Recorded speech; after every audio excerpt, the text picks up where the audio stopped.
Today is November 9th. It is 1:10 in the afternoon. We are at Mount Everett Regional School in Sheffield, Massachusetts. We're interviewing Paul Nardi. Mr. Nardi's birthday is 10/5/41. 10/5/41. The people conducting the interview are Justin Foster and myself, Nadia Maycook. Recording the interview is Mr. O'Brien. We are working with Kevin Wolgamuth's grade 9 honors English class. Were you drafted or did you enlist? No, I enlisted right out of high school, When was that? 1960. And what were you doing at the time? What was I doing at the time? Yeah. Well, right after I got out of high school, I worked at Friendly's Ice Cream for the summer. And then in November, I enlisted in the Army.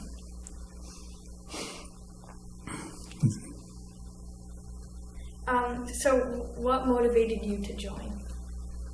Lack of anything else to do back at that time. And so why did you pick the service branch you joined, and what branch did you join? Well, it seems like my whole family, from my uncles way back when, we've all been Army men. So I decided to go there myself. Do you remember what your first day in service was like? My what? Your first day in service was like? My first day in service. That's when they really give you what for. You go in, you get off the bus. When you get down to, I went to Fort Dix, New Jersey, and they take you in and they give you all your clothes, and none of them fit anyway, but that's what you're going to wear. Then from there, you got to get your hair cut, and then you're assigned to billets, and you start your training the next day. What emotions were you feeling during all this? What emotions? Yeah. I really don't know, to be honest with you. You get a little scared, but you learn to adjust. So what was boot camp and training like? It was kind of tough. Boot camp, every day you had to go to a different class and a course, and you had to march to everyone. You didn't ride. And if you went the firing range was something like 4 miles from our barracks, and we had to march out to it. They brought lunch out to us. I can remember I was there in January and February, and we had a big snowstorm, and we all had to clean the parade field with them little entrenching tools. The whole company. So it can be quite an experience.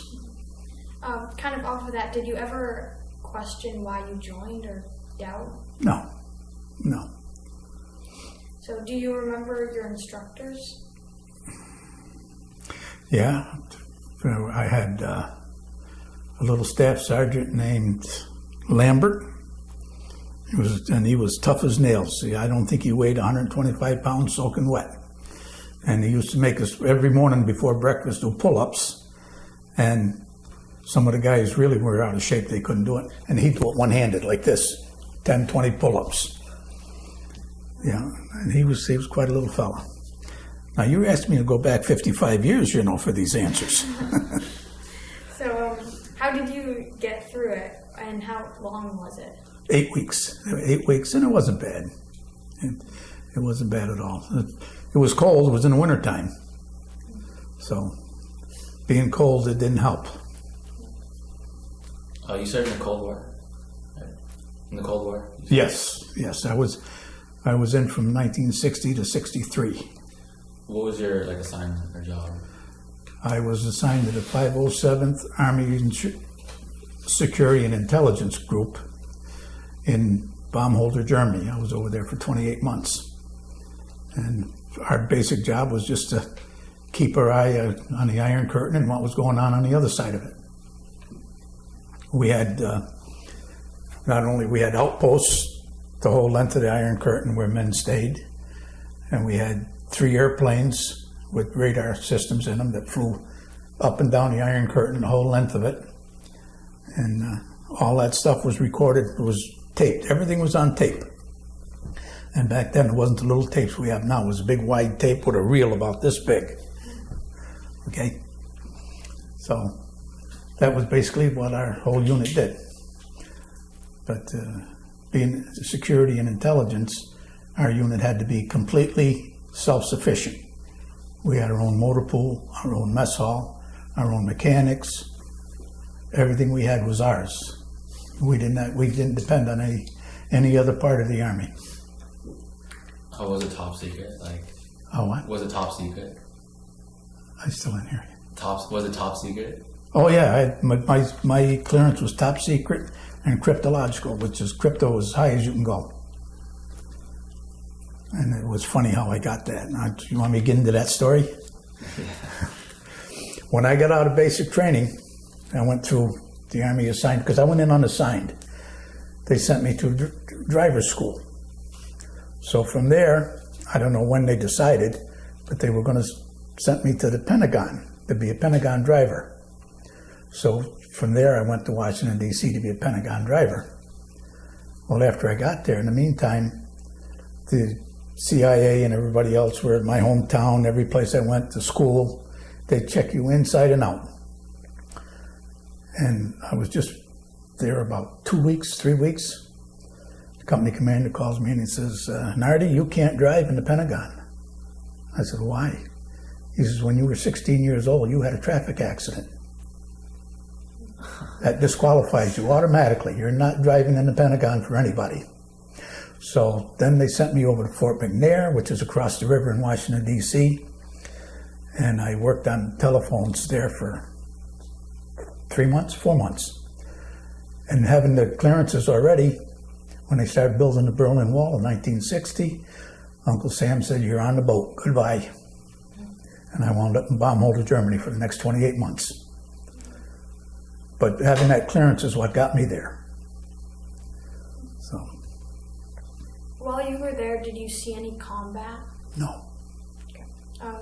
So what were some of the most memorable experiences? Well, getting to travel almost all over Europe, everywhere, because I used to, being in a headquarters company, I'd go on an inspection tour of the rest of the little outposts, and we'd travel to every one of our outposts all the way from, I told you, we had the Iron Curtain on the top, all the way to the bottom, and going to Paris, going to Spain, going to Italy. All those things were good. And one other time, I also, having gone through the driver's school for the Army, when I got over there, they made me the driver instructor for all new people coming in. So one of the things I had to do, we had our own bus too. We had a bus like a Greyhound bus. Why we had it, I don't know, but we had it.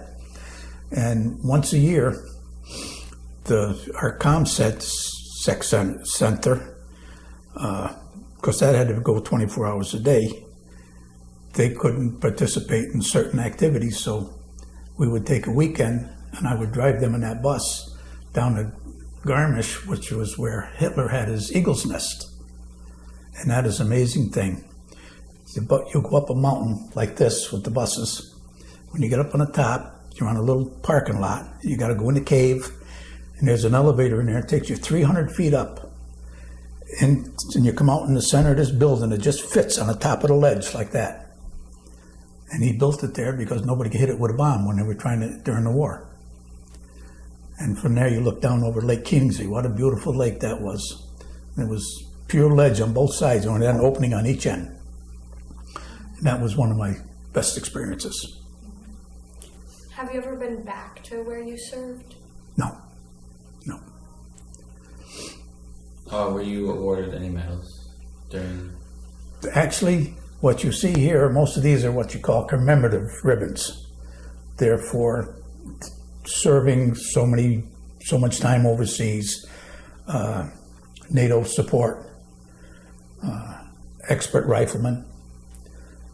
The only one actually that goes on my DD-214 is my good conduct ribbon, that I was a good boy.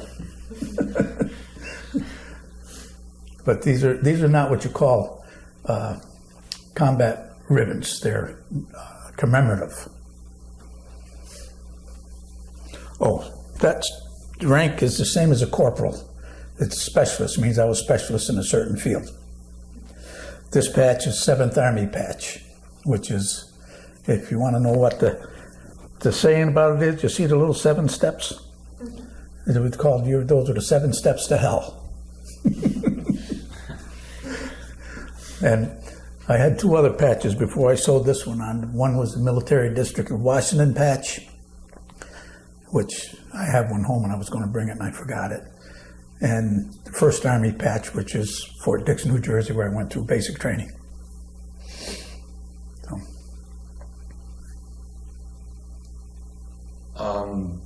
Did you have plenty of supplies while you're wherever you were at the time? And what? Do you have plenty of supplies? Oh yeah, we had everything we wanted. The Army took good care of us. How did you stay in touch with your family? Letters, that's all. That's all we had was letters. And I got to come home on leave once while during the 28 months I was there. I came home for 30 days. So, other than that, like I say, we didn't have cell phones. They weren't heard of back then. So, yes. Did you guys do anything special for holidays or? No, they just cooked us a regular holiday meal in the PX, in the mess hall. If we wanted to take leave and go somewhere, we could have. I think one year we went to Amsterdam. 4 or 5 of us went up just to kill time. Because you get 30 days a year leave. So you got to use it or lose it. Was there ever entertainment that came to where you were? Or No. entertainers? No. No, not on our little post. I think they came over to the main post. Where I was stationed was very unique. The security agency was on a little mountain on this side. There was a little village down in, and then what we call the main post was on the other side. And there was only 250 of us in our little post. There was 60,000 over on the other side. Wow. So entertainment went over there, but we didn't go over there very much because they didn't like us. They said we had it too easy, which is true. We never went out in the field. We never did all the things that they did.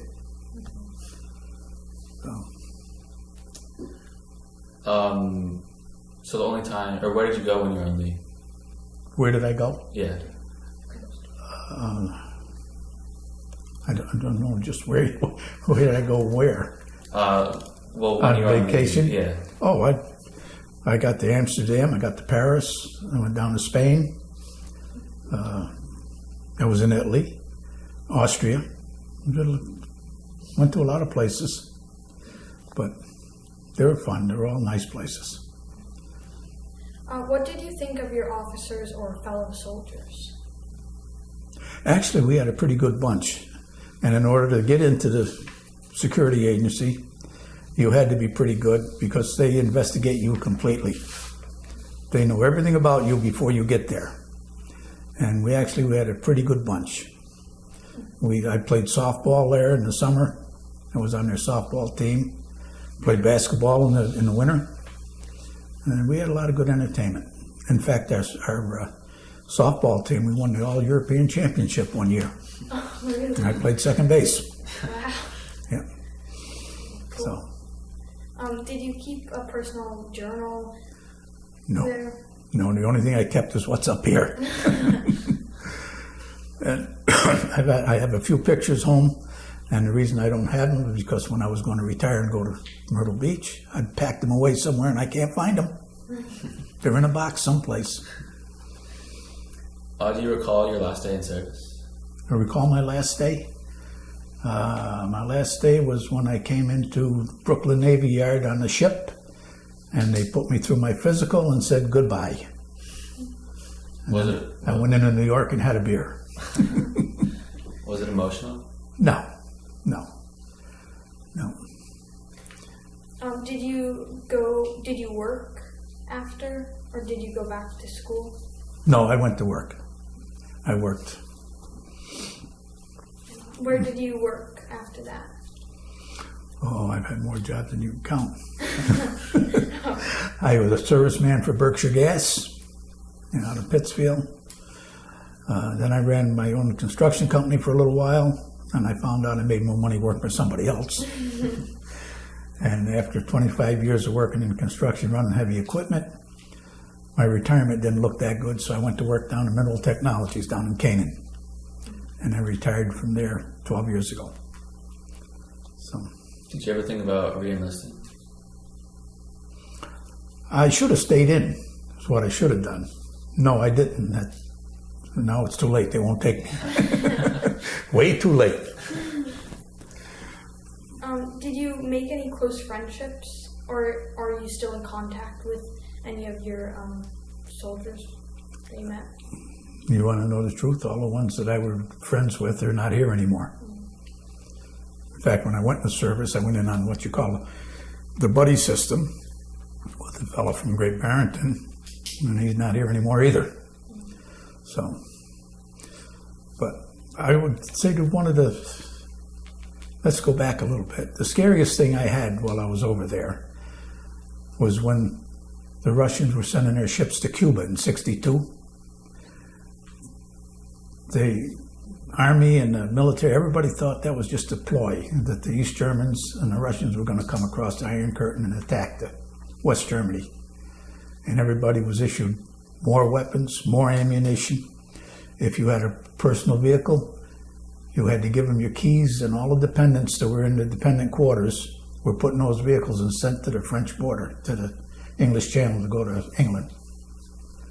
But nothing happened, so it was a good thing.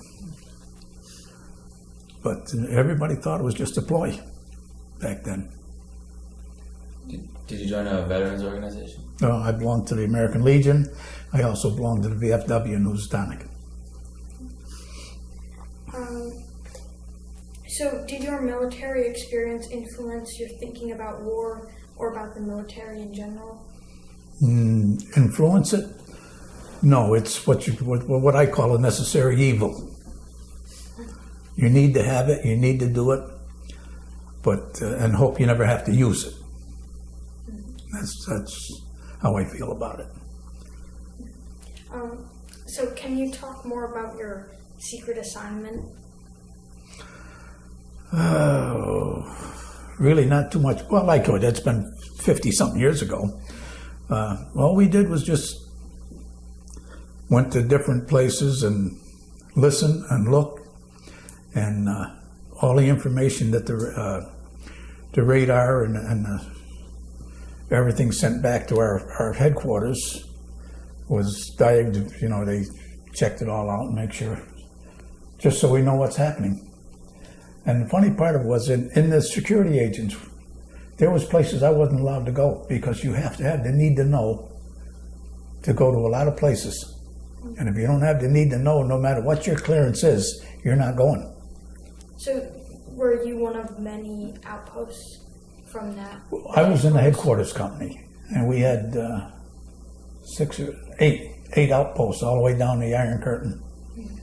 And being in headquarters, one of our jobs was, with mine and a few others, we'd take one of their military vehicles or car, and we'd drive the whole length of them, go to each one of those posts, and have a pre-inspection before the Inspector General came around, because even though we were, the way we were, isolated and separated, we were still part of the Army, and the Inspector General did come and inspect us. So we had what we called a pre-inspection, made sure everything was in order. And sometimes it would take a month and a half. We'd be on the road, staying in hotels, eating in restaurants. It was good duty. Mm-hmm. What advice would you have for a young person wanting to enter the military? Well, get as much education before you go. I'm going to tell you a little story about my nephew. Okay, in Tennessee. Well, you probably heard me telling Paul a few minutes ago. The ROTC, and they have it in high school in Tennessee. He took it there. He took it through college, and he knew what he wanted to be. He took pre-med courses. The Army put him through med school, and today he's a doctor. Yeah, he's a lieutenant colonel in the Army. In fact, he just got deployed back to Afghanistan. The funny part is he's a pediatrician. but you're a doctor first. So just for clarification, what was the Iron Curtain? The Iron Curtain, that was that wall they built in Berlin, dividing the city right in half after the Second World War. And then when you got to the outskirts of Berlin, they put a barbed wire fence, two of them. One right on the line and one, I forgot how, about maybe 50 yards away. And that was called no man's land in there. And it went the whole length from the Black Sea to the Mediterranean. And you didn't want to get caught in there. In fact, I stayed in a hotel in St. Andrewsburg that the fence on the line was nailed to this corner of the hotel building, and it was nailed to this corner, and if I jumped out the window, I'd have been in no man's land.